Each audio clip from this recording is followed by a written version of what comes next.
When you first start jujitsu, all you want to do is to discover those clever techniques, and our hero here, Timmy, is no different. He's ready to try every new configuration he's learned.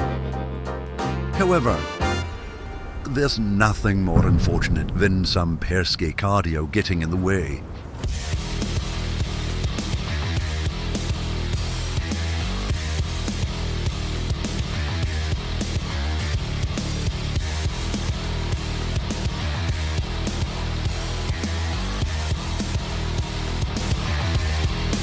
And so we find Timmy on the sidelines, trying to catch his wind before the next excruciating round. So many things running through his head, and none of them technique. He's probably thinking, I wish my asthma wasn't acting up. Let's borrow this dummy's inhaler. Or what about, maybe this sip of water will give me the moment I need? Perhaps the age-old excuse, my belt is untied. In the end, none of this will replace the dreaded lack of cardio.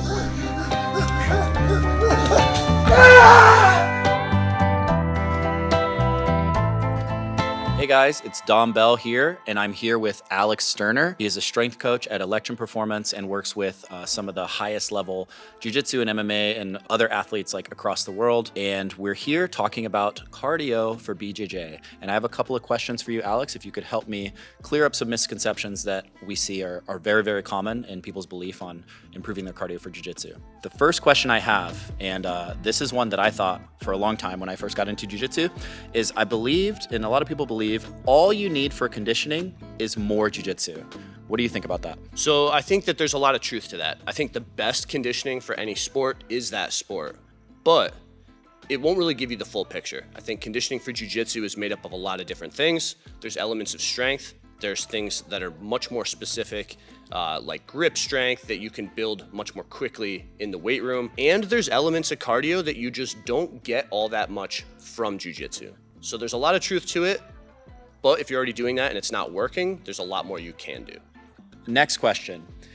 All you have to do is really intense interval trainings that feel like jiu-jitsu to improve your cardio.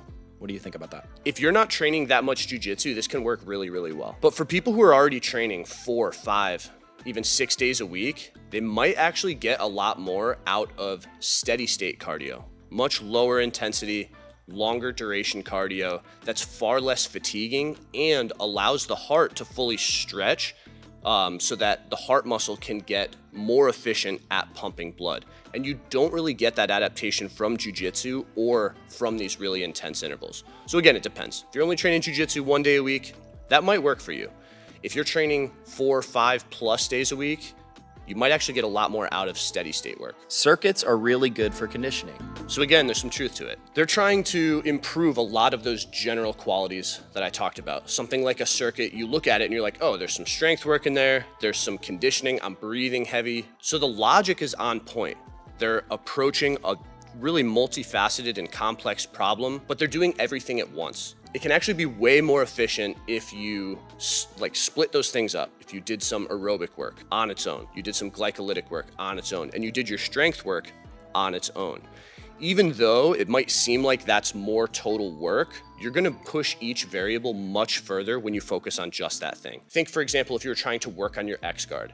If you just went and did normal rounds, you might get some X guard work. But if you did specific rounds, anytime we really break something down and work on just that thing, you can go much further in a shorter amount of time. Another question. If you have really good cardio, you can't gas out. So this one's not true at all. It doesn't matter how good a shape you're in. If we took somebody in some of the best physical conditioning imaginable, if you took Lance Armstrong or Michael Phelps at the peak of their conditioning, you put them in a gi and you had them roll on the mats, they would gas out. It's impossible to have like this endless gas tank. What you can have though is a better gas tank than the person sitting across from you. And if you pair that with more efficient technique, you can get that person to gas out way before you. And that should be our goal, not some endless gas tank that you'll be chasing for forever because it doesn't exist.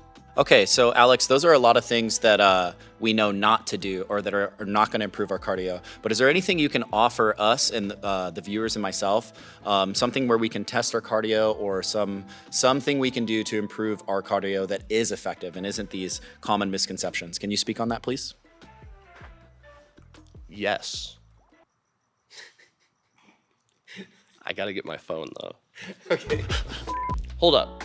If you want an option to really prepare your body for jiu-jitsu and approach it from every single angle, check out Team EP. At the time that we're filming this, I've already been doing it for 74 months. You get access to all of those programs. There's months that are specifically built to address conditioning from every single angle, to build the different energy systems, to build strength that's necessary to feel conditioned on the mats, and really take advantage of my expertise with everything that I do with my athletes and give it to you in an app. We have a 7-day free trial. It's only $29.99 after that. And you also get access to a Facebook group where you can ask me direct questions. You can submit form checks. I don't think I could offer any more value for this price. Our prices, I hope, aren't too low. Check it out. You won't regret it. So one of the biggest mistakes that people make when they're trying to build their cardio is that they're not assessing or testing it. They find some stadium stairs or something where they can work really hard, but they're not really tracking progress. So I'm gonna start by giving you 2 assessments, and for each one, I'm gonna give you some results in the description below. The first test, if you have access to a rower, is to row 1,000 meters as fast as you can. This will be a really good indicator of our glycolytic energy system, and it also gets into the aerobic system as well, especially if you're a bit lighter or a female, because the test is gonna take a little longer. The second test, if you have access to an assault bike, is to do 100 calories as fast as you can. Again, this is a great way to test that glycolytic energy system, the most important one for jiu-jitsu, and it also gets into the aerobic energy system as well. Again, those times are in the description. Another thing worth noting is if you were to track your splits, the first half versus the second half, if you fall off really, really hard, that's an indication that your aerobic system needs a bit more work. If they're pretty even, then just go by the time that's in the description and see how well you did. So if you wanted to focus on the glycolytic system, maybe the assessment showed that that's something you needed to work on, this is the energy system that's going to allow you to do repeat high effort bursts. Think something like wrestling with a bit of a rest interval in between. So that's how we're gonna structure the intervals. You could do this on an assault bike, or if you don't have any equipment, a hill will work just fine. We're gonna look to do a 15-second intense max effort interval, followed by 45 seconds of rest. If you're on a hill, that means sprinting upwards for 15 seconds, and if you walk back down, generally it takes about 45 seconds.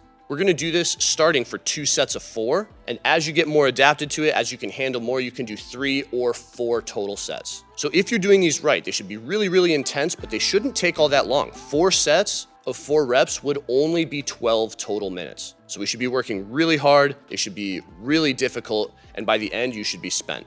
But a lot of us who train enough probably don't need to work on that glycolytic energy system, and it's a bit more fatiguing. So I'm gonna give you 2 aerobic protocols that you can do instead. First one is the simplest one. Some steady state cardio that is really long in duration. So we're gonna look for at least 30 minutes. Some people can do upwards of 60 minutes or even an hour and a half, but we're gonna keep that effort level much lower. For those of us with heart rate monitors, something like zone 2 cardio is ideal for these, especially if we're gonna do it longer. The added bonuses of this is that it's not super fatiguing, and we're gonna get a little bit more of that adaptation in our heart for stroke volume that you wouldn't get from something like a glycolytic interval. That's not funny, Dom. Move this man! Now, a lot of people don't have the time for long duration steady state cardio, or they get bored. It's something that just doesn't light their fire. So if you want to get a similar adaptation, but in a little bit less time, you can also take any piece of aerobic equipment, whether it's an elliptical, a treadmill, a ski erg, a rower. And what you're gonna do is 30 seconds on, 30 seconds off for anywhere from 15 to 30 rounds. This should also be done at about a 6 or a 7 out of 10 in terms of effort, and is another great way to work on that aerobic energy system. Hey guys, thanks for watching the video. I hope that it was useful for you guys and helped you kind of understand and frame what cardio means not only for jiu-jitsu, but just in general as an athlete. I brought Alex on because I've worked with him for over a decade. He's a good friend of mine, but he's also one of the most effective strength coaches I've ever met in my life. And being a competitive jiu-jitsu athlete for so long, I've gone through a lot. So I always try to share the value I've gained from my relationship with him with as many people as possible, as far as cardio, but also like injury prevention, training for competition. I've reaped so much benefit from having his programming. So I wanted to speak on my use with Team EP, which is his online platform for offering customized programming for whatever your goals may be. I've always done in-person strength training with Alex, but when he came out with Team EP, I was able to take that nuanced and intentional approach to his programming anywhere I was in the world. So if I was traveling for competition, or if I was in a seminar somewhere, or if I was just at a gym, not at my home gym in Electrum here in San Diego, I could still follow the programming and still have that accountability and have that guidance. And it's just incredibly useful to have everything broken down with video examples, have constant communication with the team at EP wherever you go. I think it's extremely valuable and very, very worth you looking into. If you guys have a big question mark where your strength and conditioning, your cardio, your injury rehabilitation, where that stands right now, I implore you to reach out and check out Team EP. We left some links in the description below. You guys will not regret it. This is an incredibly valuable platform for you to look into. So thank you guys again for watching, and I'll see you guys next time. We return. How about we check on Timmy? After months of cardio implementation, he's really become a force to reckon with. He really just never stops. There you go, buddy. We're so proud of you.